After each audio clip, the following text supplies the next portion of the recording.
Hey, here we are, Haney Halftime, inaugural halftime, Haney Halftime.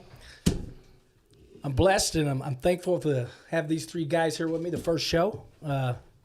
Just going to kind of run with it and just go through my lifetime and concentrate on teams I've played on. And I would say the three guys I have in a room right now, probably the closest team I ever had and probably one of my first teams ever.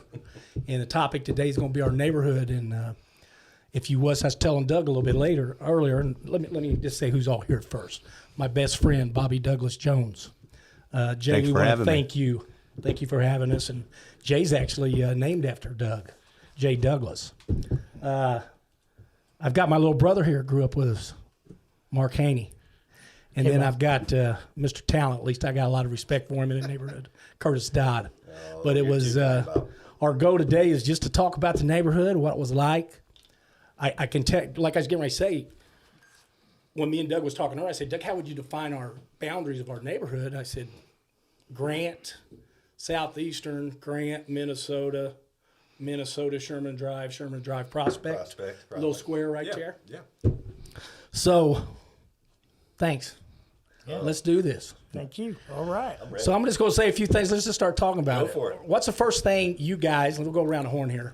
If I say Biggersfield, what would you guys say, or what story could you tell? Well, I tell you what, Bob, you got two fields there for one thing. That was two fields. And we played a lot of football down there, and we even played some different stuff. But there's a lot of things went down there. Just not sports? I mean, not just games. not just sports.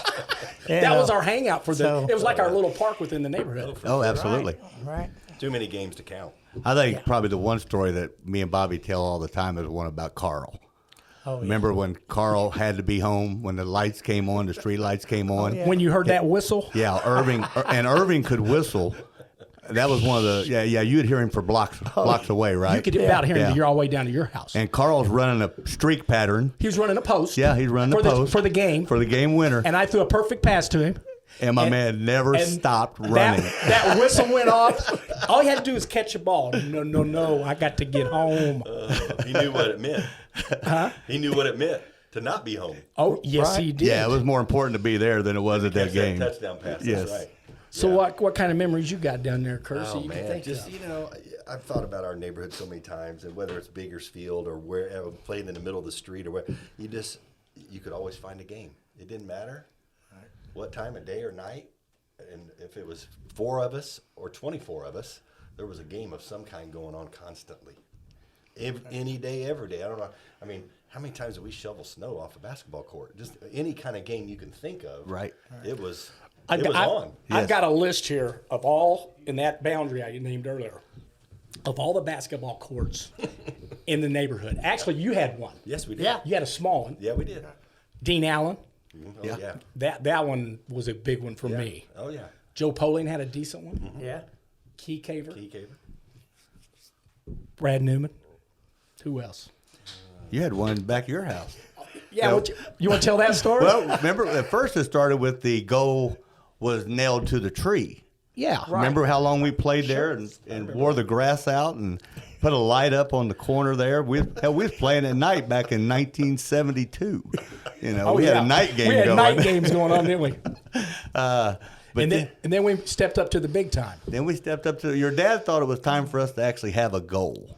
Right. And he put that nice metal goal up right there at the end of the driveway and at the back of the yard. At the back of the yard back there. Pole, everything. Yeah, he set us up. Had the backboard up, and we had the rim up there, and we played for probably a week or two without it. And it was kind of rough because when you shot a long shot, some people would argue that it was short.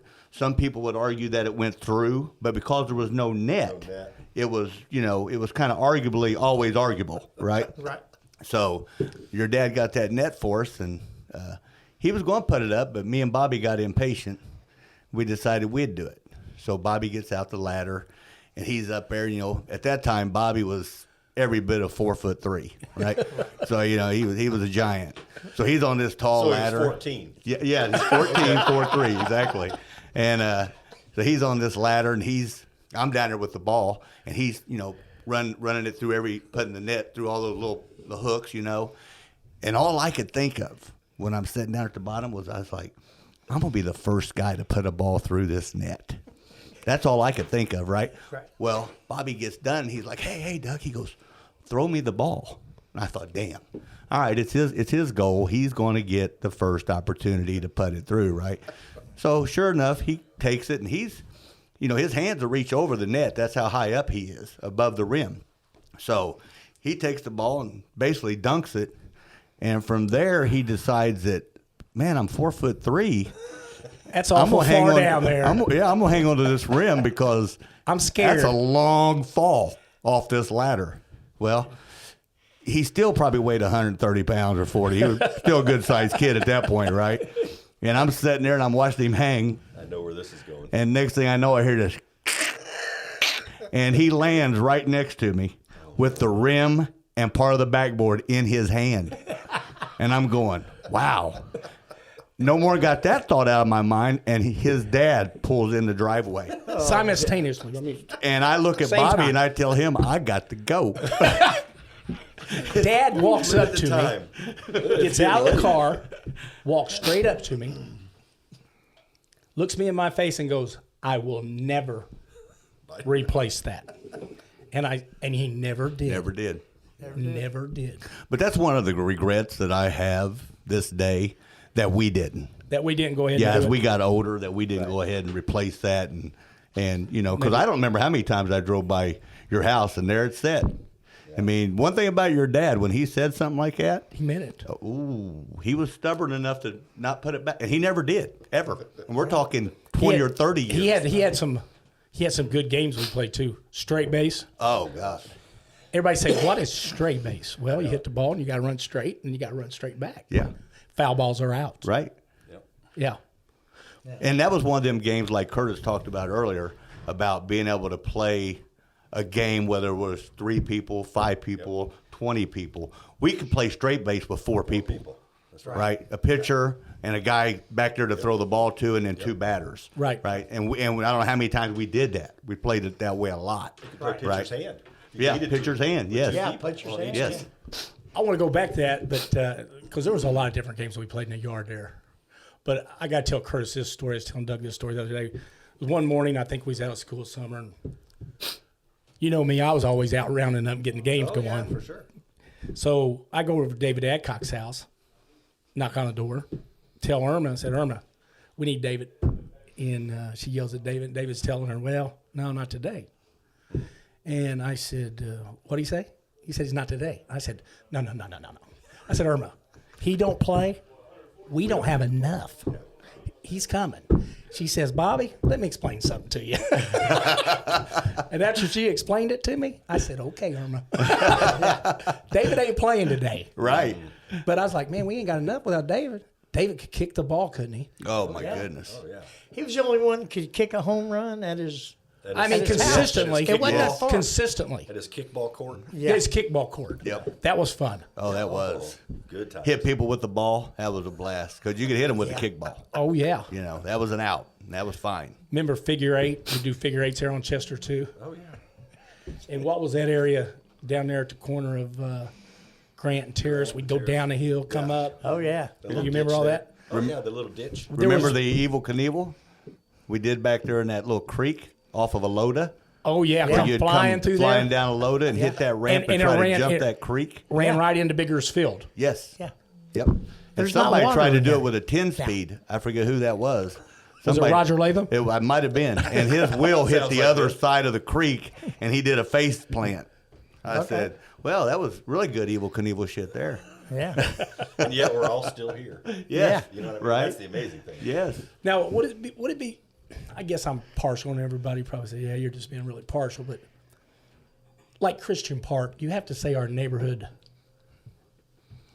I'm sure there's a lot of great neighborhoods out there as you grew up, especially back in our era. But our neighborhood was special.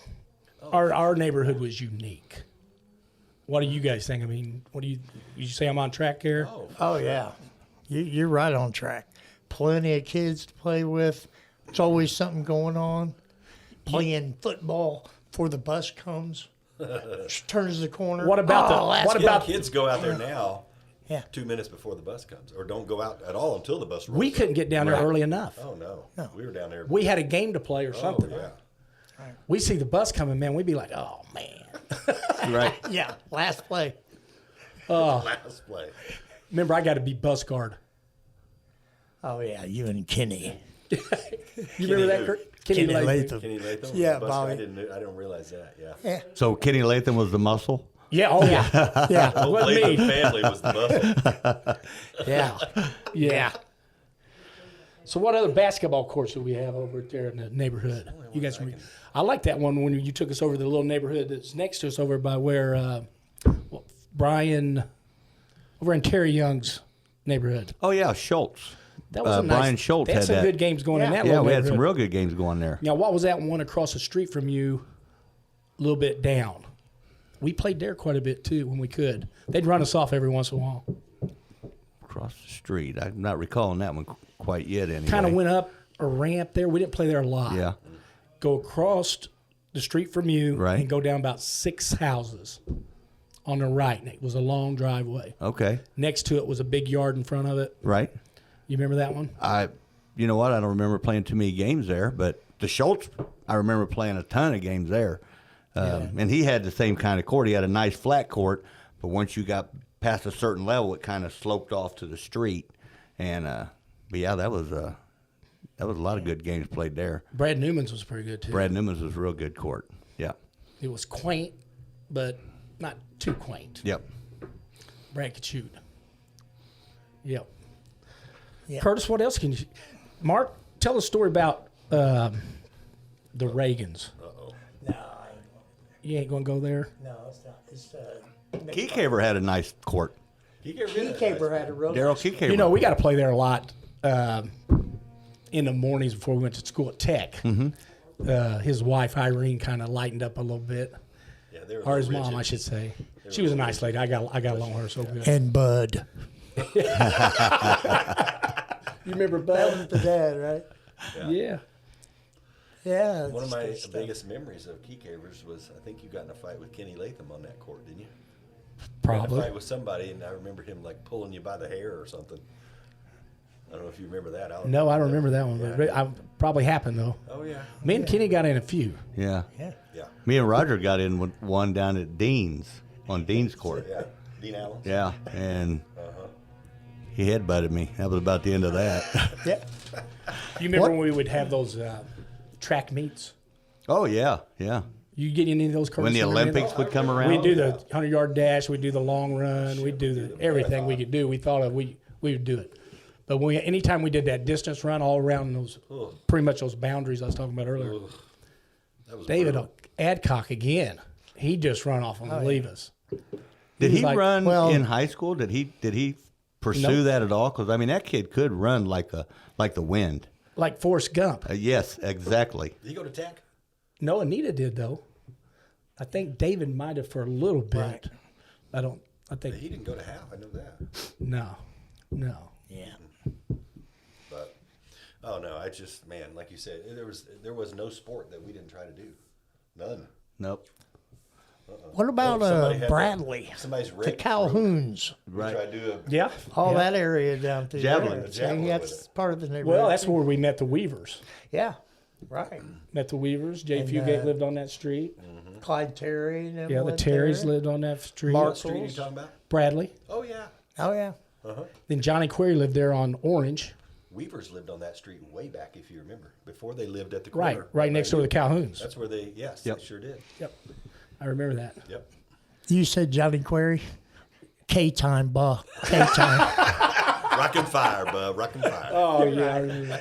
Him Well, and they Coward. Him and Coward used to scare me to death. Oh, they were I mean, difficult to face, both of them. Well, yeah, but you was out there on their team, man. You just throw another strike. Please throw a strike. I mean, they was just like Wild. when I was 10, the team before with McCarty and Akita Keith. Oh my gosh. Dad said the problem with those guys is they wasn't crazy enough. He goes, so people would finally zone into them. He said they just throw one strike right after the other. Not Coward, not Johnny. Just wild No. enough. Yeah, I mean, they're just wild enough where you're like, oh, shit. You're just more ready to get out. You're just as ready to get out of the way as you were to hit. You wasn't mad after you struck out. Right. You was like, okay. Way to battle. Mark, tell me about, you don't like way to battle, do you? That's a term that baseball players or coaches use to their kids to say, hey, good job, hang in there, don't give up. So that's if they foul the ball off quite a few times, right? Right, So but that's 2 strikes. I fouled it 3 or 4 times. Right, way to Somebody's battle, gonna say keep way to battling. battle. Yeah. Now, Mark's got a Batting theory. cage. Tell me about your theory. I guess we played ball in the yard. Foul ball, you're out. Girls in softball, the last strike, foul ball, you're out. Yeah. What's the difference? Hit the ball. Hit the ball. Put it in play. Yeah. So I don't mind that rule. how about ball, you're 6 foul balls and then you got to hit one? I mean, So you don't like way to battle. not really. I mean, it's good, and the kids up there, and at least they're making some contact. Right. But at the same time, let's the ball put in her play. in play. Yeah. I struggle a little bit with good eye. Good eye, Johnny. Everybody's got a good eye. They're scared. Swing the bat. Take a cut, huh? Yeah, take a cut. Yeah, you ain't got a good eye. Everybody's got a good eye. Yeah. Now I'm kidding a little bit, but everybody's telling their kid they got a good eye. They ain't got no better eye than that kid over there. They're just kind of like, ooh, this is tough. So the better hitters then probably have a lot of foul balls, a which good Mark, eye, yeah. right? I mean, they know their zone. They know kind of where they can hit, and Right. you know. Yeah, now back in the neighborhood, you know how we tried to compensate for having a good eye or a bad eye. We swung the bat, but we was playing Hum Baby Come. Yes. Oh, yeah. Remember that? Oh, yeah. Yes. 10 feet fence. away, if you hit the fence 10 feet in the away. air, Yes. that's Yes. on Your the dad inside. didn't- you had less than a split second to decide my swinging is bad or not. Right. Am I going to swing or I'm going to get my swing started? I know that. Right. Exactly. Right now. Right. And Mr. Haney didn't mind setting you down when he'd sit there on the porch, and he'd sit there, and if it hit right behind there on the fence, he'd ring you up, wouldn't he, Mark? Yeah, Kind of he hurt sure your feelings every now and then, didn't Yeah, he, he player? did. Yeah. Well, the pole's right there, too. Right. To help you out. Oh, you know yeah. what I mean? To help so him if out. it's inside the pole, Doug, Yes. won't you or Mark explain the rules of straight base that we played? well, we just hit the ball. Instead of running to first and then second, you ran straight to second, right through the middle of the field. Yep. Well, what if you hit a shot and it was a nice rope, but it went a little bit left of the pole line? What was that? You was foul ball, you was out. Yeah. Damn. Got to put the ball in play. Yep. I like, man, that was a nice shot. That You did sort of had Yeah. a first base and a third base line. right. But there was only one base, and that was straight over the pitcher's mound. Right. And you just ran straight to that, and you had to put the ball in play, and over the fence was out. I tell you another thing that we didn't realize that really helped us a lot. Was. Yeah. We consistently and constantly was practicing the rundown Yeah. because you get somebody trapped. Right. Remember, Dad was always get on us about the weave. Yeah. Now the coaches will call it close the gap or something like that, but you guys got to learn the weave. You know how to cover the base after you let it go. But I mean, that really helped us in our little league games learning how to do All the rundown. those things helped later in your career or your baseball or whatever career because you had to put the ball in play. If you hit it too far one way or the other playing straight base, you were out, number one. And you talk about playing Hum Baby Come. Like you better, I remember and Casey Branham loves this story. Every time I see him, he talks about it. But when I got into high school, I was fortunate enough to play varsity as a sophomore, and we played Ben Davis, and I'm on deck, and they changed pitchers, and Ben Davis went on to win a state championship that year. But we played them at their place, and we tie the game. So their coach comes out of the dugout and motions for this guy in right field to come into the game. He comes in, and I'm 15, and he comes in, throws a couple warm-up pitches, and I cannot see the ball. Doug Bear? Dave Bear. He's their coach to this day. Yes. He throws zip in the 92, 93, 94 range, and Spears, best advice he ever gave me in baseball, called me down in the third baseline and said, he's probably going to throw heat. I said, okay. So we got the bases loaded, tie game. I'm scared to death because I'm having a hard time seeing the baseball. And you talk about playing hum, but you better get your swing started when they're coming in like that. So I got one in between third and short. I took one pitch and then hit the next one between third and short. We We go, Let me go tell you and this win story. the game, and Ben Davis never lost another Something game like that year. right there. And it was So done. you think Hum Baby Come kind of help just develop Well, that? remember what Playing Dad would against always better say. players than you in general. You know Dad what I would mean? always say, "Hey." You learn, but you learn from stuff like that. Like, okay, He'd go, I'm "Hey." a lot faster than I've ever seen. He'd Right, go. He'd right. go. Does it look like a blur? And I said, "Yeah, it looks like a blur." He said, "Hit the blur." See ball, hit ball. So I'm in It's the hard to do majors. when it's coming in that quick. Doug's up in the seniors. I walk across the street to go see him play. He's on the Rangers. Yeah, He's playing the Reds. Tom Schuster's on the hill. Yeah. Ooh. Oh, yeah. So Doug walks up, and I'm watching him. He looks at me like, oh, shit. Right. He gets up there. He throws him a curveball, and it's wicked, and it's coming. He jumped out there and looked back at me. I went, you're on your own. Right. As the ump said, strike one. But yeah, Hum Baby Come would definitely. Oh, you had to get your timing down because everything else is coming in there 75, 80 miles an hour, and then just that extra Hitting a 10 or 15 baseball is miles ranked the an hour. number one Oh, hardest thing to do in any sport. It's hard. It is hard, especially when it's fast. So Hum Baby And the Come- movement they can put on it. Yeah. Oh, yeah. So, and you're trying to hit a round ball with a round bat, and you're trying to hit it square. Yep. Right. Let me say this too before I forget. I know we could never forget since we're talking about our neighborhood, but your dad meant so much to so many people, Bobby and Mark. I mean, not just in our neighborhood, but he carried that over to Christian Park, and there was just so many people that loved him so much, and that he was just like a second dad. Yes. I mean, literally, he was right there to teach you right from wrong, to get better, to be a better person, and just, when I'm 56 years old now, and there ain't but maybe a handful of guys, if that had that kind of impact on me anyway. And I think, Right. Doug, you'll say the same Oh, thing. yeah, absolutely. As a kid, as Mr. Haney. I mean, just not enough words to tell you how much it meant to me to grow up around him and have him mentor me, and just Yeah. there's Kurt, no words. thank you, man. That's That's the really truth. nice to say, It's the truth, too. and I guarantee was you, great. most of the people listening to this are going to say the same thing. Whether it was over Christian Park, even though they may not have grown up in the same neighborhood with him, but he was just such a force Yeah. to be around. Yeah. I mean, Very influential. Positive influence. And I don't mean to speak for Joy, but Joy's close. She's going to hear us right now. That's me and Mark's sister. I'm sure she's thanking you too right now, along with myself. yeah, But no yeah. words to Doug- describe the impact of that guy. I was just sitting there thinking, I don't know why it hit me, but if you can recall, remember the time we was down at Christian Park, and it was nice, and all of a sudden they kicked us out of the park, and Mary went to go do something, so you and your dad needed to ride home. Oh, when that storm came through. Yeah. Yeah. Tornado came through. Matter of fact, it was a tornado that ripped off the roof of Edwards. Really, So I it was, remember that. It was that same storm that Yes, came I through, remember and that. we were trapped there at Christian Park. Park. And it was a guy, and I don't even remember his name, but I know he had a Mustang. He was one of my dad's coaches at the Okay. time. I forget Yeah. the guy's name. and he Older said, guy. Yeah, yeah. And he said he would give us a ride home, and he did. He got us over there, and man, you could just see the trees blowing over. And Well, he dropped bending. dropped me and Dad off. Right. Then ran you and your. Once you guys got out of the car, what happened to the Well, car door? Yeah. Well, we got out of the car, and I squeezed out between the seat and got out. My dad got out.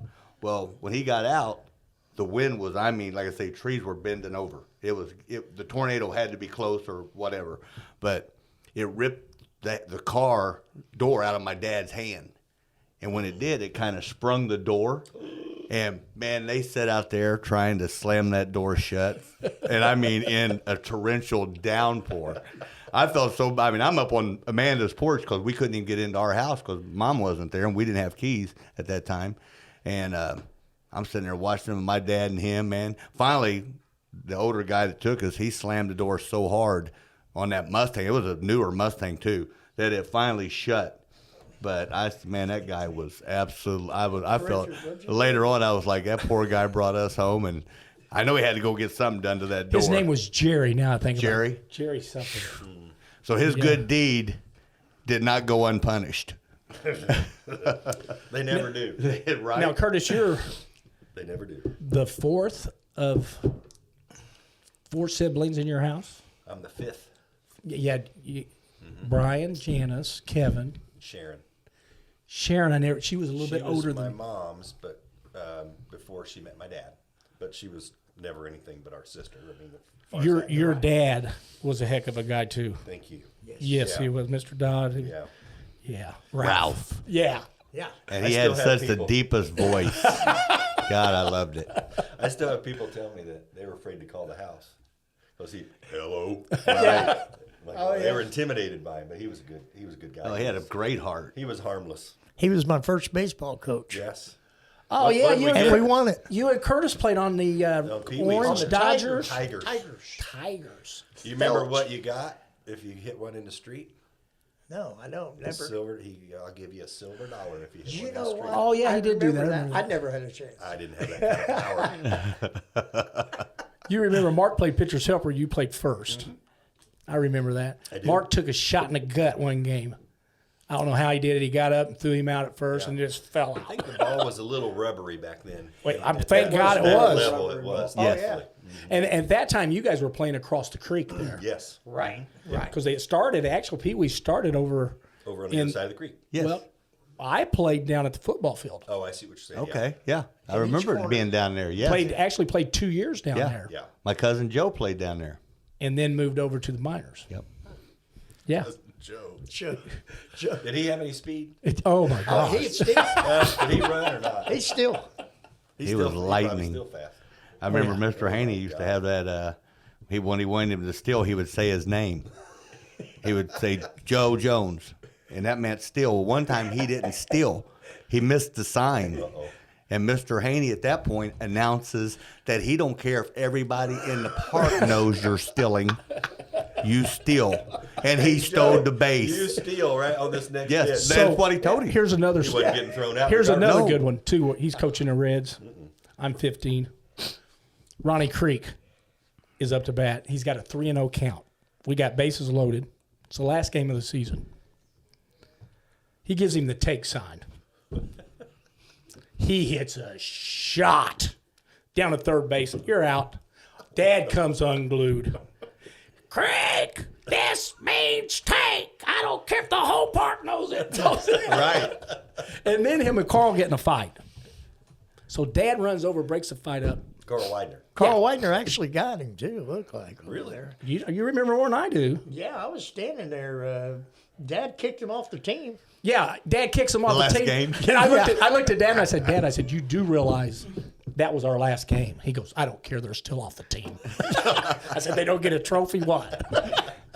Which back then, you didn't get trophies anyway. They don't get Dairy Unless you... Queen. Right. We're all going to Dairy Queen without you. Oh, yeah.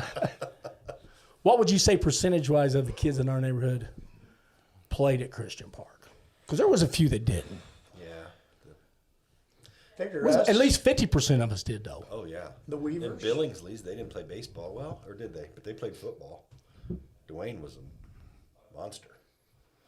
You know, they The got... one year I tried to play football, organized football, because we played football in the neighborhood with no pads, or we played tackle. Now, Curtis, Okay. nowadays, they've got at IPS, because I work with this, Yeah. what's going on, they've got school versus school. Oh. Now, my point is, can you imagine back in the day, 64, if we'd have had a team? Oh, yeah. You, Mark, Steve, me, Rick, Johnny.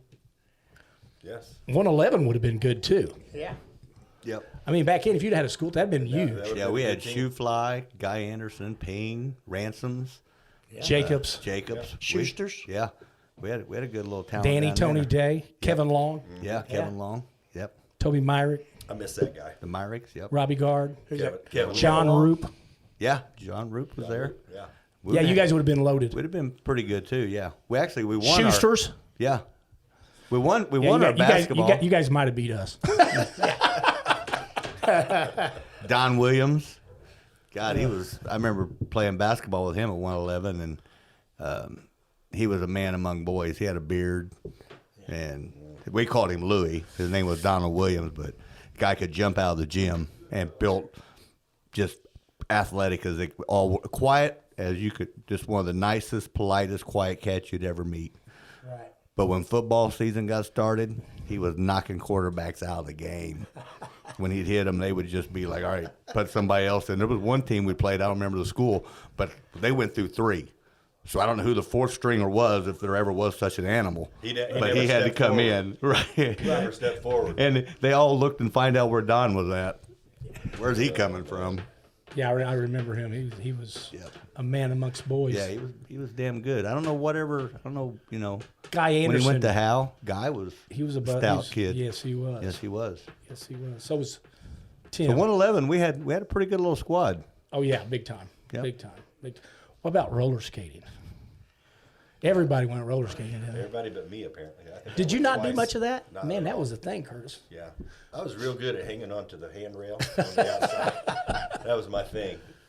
Well, the schools back then, they'd have skating. And probably talking to the girls on the sideline. Man, maybe not. I would never admit to that, but I think I only went maybe a couple times. Just never caught on to that. One of the things I never did. I remember I did it a lot, but I know why. You was pretty good. He was real good. I enjoyed it, yeah. Well, I tell you how good he was. Now, he wasn't on an official speed team or nothing. But anywhere we went, when we went USA South, Beach Grove Roller Dome, right. no matter where we went, till this day, I can honestly say, I never seen anybody beat him to the first pylon. Right. Nobody. I'm talking state champs even. Now, after we got out of the first pylon, then Doug might get took over for like the. I won my share, but there was a Oh, few you won a lot. Now, Yeah. yeah, I don't want to cut you out there. You did win your share. But there was a few that really had But some still, really I good never style. seen anybody beat you to the first. Doug would get up on his toe stops, Yeah. and he was not skating to running. the. He was running. Right. Most people were doing what they called the duck walk, where they start like yeah. this and they Get do them like sideways. this. I had my toe stops on. I would run to the first pile. Look like I was running a 100-yard dash Oh yeah, and then he just get in there, tuck. Yeah. and go. Yeah. I remember. Yeah, you didn't do it every day like they did either. No. I did join the Beach Grove Roller Dome. Speed I joined their little speed team. Okay. And But then it was about distance and everything like that. Right. Yep. They did the like the Australian Pursuit, where your team would start on one side and we'd start on the other, and you had to try to catch them. Sure. So you would do, maybe I would do 2 laps, and Curtis would do the next 2, and then you would do 2. Yeah, I and did. who could catch the other team Right. was the winner. Okay. Yeah. Well, guys, we're going to wrap it up. Man, I really appreciate all three of you being here. It's been fun. Thanks, Bobby. It's been real fun. And like Stories, Jay too. said, once we got going, time flew by. Yes, for sure.